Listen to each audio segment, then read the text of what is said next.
అద్వితీయ సత్యదేవుడు, ఆలోచనకర్త, సమాధానం యొక్క తండ్రినటువంటి దేవునికి స్తుతులు స్తోత్రాలు చెల్లిస్తూ ప్రభువునందు జతపరచబడినటువంటి పరిశుద్ధులందరికీ వందనాలు తెలియజేస్తూ ఉన్నాను. మనం నిన్నటి దినాన హృదయం గురించి మనం ఆలోచన చేసాం. హృదయము లోతు నేల వంటిదని, హృదయంలో ఆలోచనలు అనేకం పుడతాయని, ఆ యొక్క హృదయ అంతరంగము ఒక పెద్ద అగాధము అనేటువంటి విషయాన్ని కూడా మనం ఆలోచన చేసాం. ఈ సమయమందు హృదయం యొక్క మరొక స్థితిని మనం ఆలోచన చేద్దాం. పరిశుద్ధ గ్రంథం నుంచి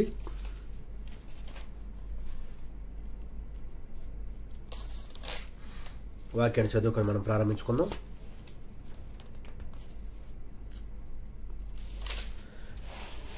ఇర్మియా గ్రంథం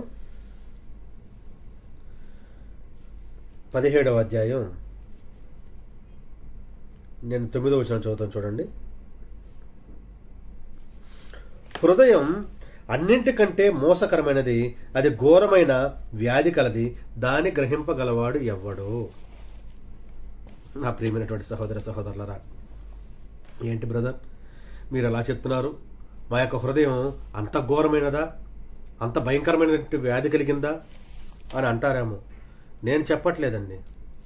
ఇక్కడ మన ఇర్మియా గారు చెప్తున్నారు, ప్రవక్త గారు ఏమంటున్నారు? హృదయం అన్నిటికంటే మోసమైనది, ఘోరమైన వ్యాధి కలిగింది. మనము ఒక వ్యక్తి మనల్ని ఏదో ఒక మాట అంటే, లేదు డబ్బులు ఇస్తానని ఇవ్వకపోతే, లేదు వేరే సపోర్ట్ చేస్తానని చేయకపోతే, లేదు వేరే మాట చెప్తానని చెప్పకపోతే, కాదు వేరే ఇన్ఫర్మేషన్ ఇస్తానని ఇవ్వకపోతే, లేదు మన గురించి వేరే వాళ్ళ దగ్గర మంచిగా చెప్తానని చెప్పకపోతే, ఇలాంటి విషయాలు ఏది జరగకపోయినా మనం అతన్ని ఏమని మనం జడ్జ్ చేస్తామంటే, అతను నన్ను మోసం చేశాడు, నమ్మక ద్రోహం చేశాడు అని మనం జనరల్గా అంటాం. ఏం చేశాడు? మోసం చేశాడు. ఒక వ్యక్తి మోసం చేస్తే అతనికి నీ యొక్క హృదయంలో ఉన్నటువంటి స్థానం ఏంటి? నీ యొక్క జీవితంలో అతనికి నువ్వు ఇచ్చేటువంటి విలువేంటి? ప్రియమైనటువంటి వారలారా, ఇక్కడ జాగ్రత్తగా ఆలోచన చేయాలి. ఒక వ్యక్తి మోసం చేస్తే నువ్వు అతని జీవితాంతం జీర్ణించుకోలేవు, అతనితో మాట్లాడవు, స్నేహం చేయవు, దగ్గరకు రావు, మంచికి చెడుకి పిలవు, దేవుని దగ్గరికి పిలవు, ఏమి చేయవు. అయితే ఇద్దరు చేస్తే ఇద్దరు అదే దృష్టితో చూస్తావు, ముగ్గురు చేస్తే ముగ్గురు అదే దృష్టితో చేస్తావు, 10 మంది చేశారనుకో వాళ్ళందరి మీద ఒపీనియన్ మారిపోద్ది, లోకం మీద ఒపీనియన్ కూడా మారిపోద్ది. మారిపోయి వీరందరూ చెడ్డవారని నువ్వు జడ్జిమెంట్ ఇచ్చేస్తావు. అయితే ఇక్కడ ఇర్మియా గారి ద్వారా నీ యొక్క హృదయం గురించి, ప్రియమైనటువంటి సహోదరి సహోదరులారా, వేరే వాళ్ళ గురించి కాదు, నీ యొక్క హృదయం గురించి ఈ యొక్క వాక్యాన్ని వింటాడు, నీ యొక్క హృదయం గురించి, నా యొక్క హృదయం గురించి ఇక్కడ గ్రంథం ఏం చెప్తుందంటే, అన్నింటికంటే మోసమైనది. ఎన్నింటికంటే? కొన్నింటికంటే కాదండి, 2 కాదు, 3 కాదు, అన్నింటికంటే మోసమైనది. ఏమేమి ఉన్నాయి వాటన్నింటికంటే మోసమైనది. ఇప్పుడు ఏం చేయగలుగుతాం చెప్పండి? ఇప్పుడు ఏం జడ్జిమెంట్ ఇస్తారు? ఇప్పుడు నువ్వేం నిర్ణయం తీసుకుంటావు? నీ యొక్క హృదయం అన్నిటికంటే మోసమైందని దేవుడు ఇక్కడ అంటున్నాడు, భక్తిపరం ద్వారా తెలియజేస్తున్నాడు. ఇప్పుడు నీ యొక్క హృదయాన్ని గురించి నువ్వేం జడ్జిమెంట్ తీసుకుంటావు? వెలివేసేస్తావా? చెడ్డదాన్ని చేసేస్తావా? మాట్లాడకుండా ఉంటావా?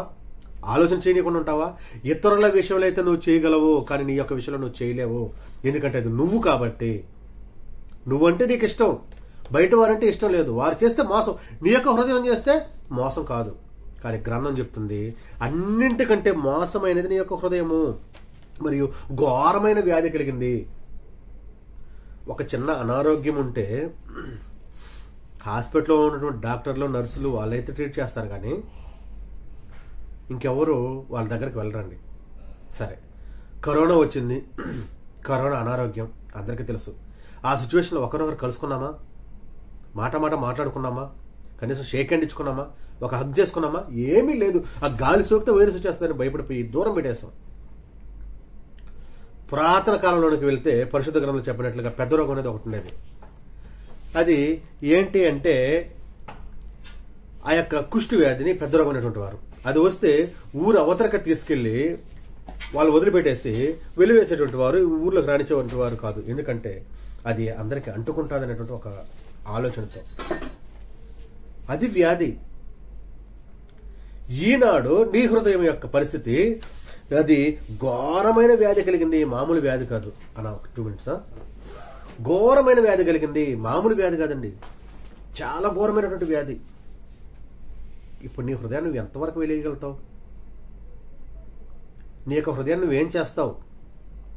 కరోనా వచ్చింది కాబట్టి మాస్క్ పెట్టుకున్నావు, షేక్ హ్యాండ్ ఇవ్వలేదు, దగ్గరకు రాలేదు, పక్కన కూర్చోలేదు, కలిసి నడవలేదు, బండి మీద కూర్చోలేదు, స్నేహితుల్ని బంధువులు ఇంటికి రానివ్వలేదు. దానికంటే పెద్ద రోగం అంట, ఘోరమైన వ్యాధి కలిగిందంట. మామూలు వ్యాధి కాదండి, ఘోరమైన వ్యాధి. అంత ఘోరమైన వ్యాధి నీ యొక్క హృదయానికి ఉంది. నువ్వు ఏం చేసుకోవాలి? నీ యొక్క హృదయాన్ని ఏం చేస్తావు? లోకంలో ఉన్న వాటి అన్నిటికంటే మోసమైన నీ యొక్క హృదయం అని అంటున్నాడు ఇక్కడ భక్తిపరుడు. నువ్వు ఏం చేస్తావు ఇప్పుడు? ఏం చేయగలుగుతావు? మోసమైంది, ఘోరమైంది కాదు, ఎక్కువ చెప్పలేనంత. నా ప్రియమైనటువంటి సహోదర సహోదరులారా, నీ యొక్క హృదయం స్థితి అలాగుంటే, నా యొక్క హృదయం స్థితి అలాగుంటే, మన యొక్క హృదయపు స్థితి అలాగుంటే మనం చేయాల్సింది ఒకటే. ఏంటి? నేను చెప్తా. ఇంకొక వాక్యం చదివేసి నేను మీకు వివరిస్తాను.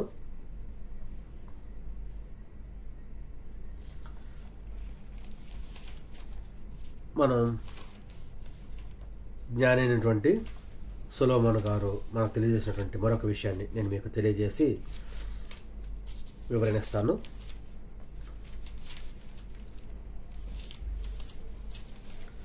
ప్రసంగి 9:3 అండి. అందరికీ ఒకటే గతి సంభవించును, సూర్యుని కింద జరుగు వాటన్నిటిలో ఇది బహు దుఃఖకరము.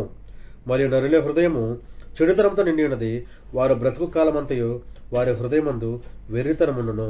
తరువాత వారు మృతుల యొద్దకు పోవదురు, ఇదిను దుఃఖకరము. చూసారా? నరుని హృదయము బ్రతుకు దినాలన్నిట వెర్రితనంతో ఉంది, హృదయము చెడుతనముతో నిండిపోయింది. ఒక్క విషయంతో కాదు, చెడుతనంతో నిండిపోయింది అంతే. ఎంత చెడుతనం ఉంది? చెప్పలేనంత, లెక్కలేనంత నిండిపోయింది. మనం వాటర్ పట్టుకుంటాం, ఒక బాటిల్లో కొంచెం పట్టుకుంటాం, ఇంకా వెళ్తుంటుంది, ఇంకా కొంచెం పట్టుకుంటాం, ఇంకా ఖాళీ ఉంటుంది, సగం పట్టుకుంటాం, ఇంకా ఖాళీ ఉండదు, ఫుల్గా పట్టుకుంటే ఖాళీ ఉండదు. నీ యొక్క హృదయపు పరిస్థితి ఫుల్ఫిల్ అయిపోయినటువంటి బాటిల్ లాంటిది. అంటే చెడుతనంతో నిండిపోయి ఉంది. ఉండాల్సినటువంటి క్వాలిటీస్ కంటే ఎక్కువైపోయింది, ఉండాల్సినటువంటి క్వాంటిటీ కంటే ఎక్కువైపోయింది. నీ హృదయంలో చెడుతనంతో నిండిపోయింది. నీ హృదయం ఘోరమైన వ్యాధి కలిగింది. నీ హృదయం ఘోరమైన మోసం చేస్తుంది, అన్నిటికంటే మోసమైనది. అయితే ఇప్పుడు నువ్వు నేను ఆలోచన చేయాల్సింది, ఈ యొక్క ఘోరాన్ని తప్పించుకోవడానికి, ఈ యొక్క చెడుతనాన్ని తగ్గించుకోవడానికి, ఈ యొక్క పాపాన్ని పూర్తిగా తీసివేసుకోవడానికి నువ్వు నేను చేయగలిగింది ఒకటే. దేవుని యొక్క వాక్యాన్ని మన యొక్క హృదయంలో ఉంచుకోవడం. దేవుని యొక్క వాక్యానికి మన యొక్క హృదయంలో చోటిస్తే, అంటే దేవునికి మన యొక్క హృదయంలో చోటిస్తే ఖచ్చితంగా 100కి 100 ఇదిగో ఆ ఘోరమైనటువంటి వ్యాధి పోతుంది. చెడుతనము నిండి ఉంది కదా, పూర్తిగా దేవుడు తీసివేస్తాడు. అన్నిటికంటే మోసమైంది కదా, దాన్ని దేవుడు పూర్తిగా తీసివేస్తాడు. అంటే ఒక్క మాటలో చెప్పాలంటే, క్రీస్తు ప్రభువుని యొక్క హృదయంలో చోటిస్తే సమస్తము ఆయన పరిశుద్ధునిగా నిన్ను చేస్తాడు. సహోదరుని కానివ్వండి, సహోదరులు కానివ్వండి, నన్ను కానివ్వండి, ప్రతి ఒక్కరిని పరిశుద్ధులుగా చేయడానికే ప్రభువారు ఇక్కడికి వచ్చారు. కాబట్టి ఇంత ఘోరమైనటువంటి స్థితిని తీసివేసుకోవడానికి, పాపాన్ని కడిగి వేసుకోవడానికి, మోసాన్ని తీసివేసుకోవడానికి, వ్యాధిని పూర్తిగా నయం చేయడానికి డాక్టర్లు రారు, మరొకరు సపోర్ట్ ఇవ్వరు, లోకంలో ఎవరు సహాయం చేయరు, ఎక్కడ నీకు అది దొరకదు. ఇదిగో దేవుని దగ్గర మాత్రమే దొరుకుతుంది, పరిశుద్ధ గ్రంథంలో మాత్రమే దానికి సమాధానం ఉంది. కాబట్టి ప్రియమైనటువంటి సహోదర సహోదరులారా, మీరందరూ కూడా దేవుని యొక్క గ్రంథాన్ని ప్రతిరోజు చదువుతూ, ప్రార్థన చేస్తూ, దేవునికి దగ్గరగా ఉండే యొక్క వాక్యాన్ని మన యొక్క హృదయంలో ఉంచుకుంటే దేవుడు మన దగ్గర ఉంటాడు. ఇది ఉన్నటువంటి చెడు క్వాలిటీస్ అన్నింటినీ తీసివేసి పరిశుద్ధమైనటువంటి హృదయంగా మన చేస్తాడు. ఆ రీతిగా పరిశుద్ధులుగా ఉండి దేవుడికి నచ్చినటువంటి జనంగా బ్రతకాలని మీకు కోరుకుంటూ ముగిస్తూ ఉంటున్నాను. మీకు అందరికీ నా హృదయపూర్వకమైన వందనాలు.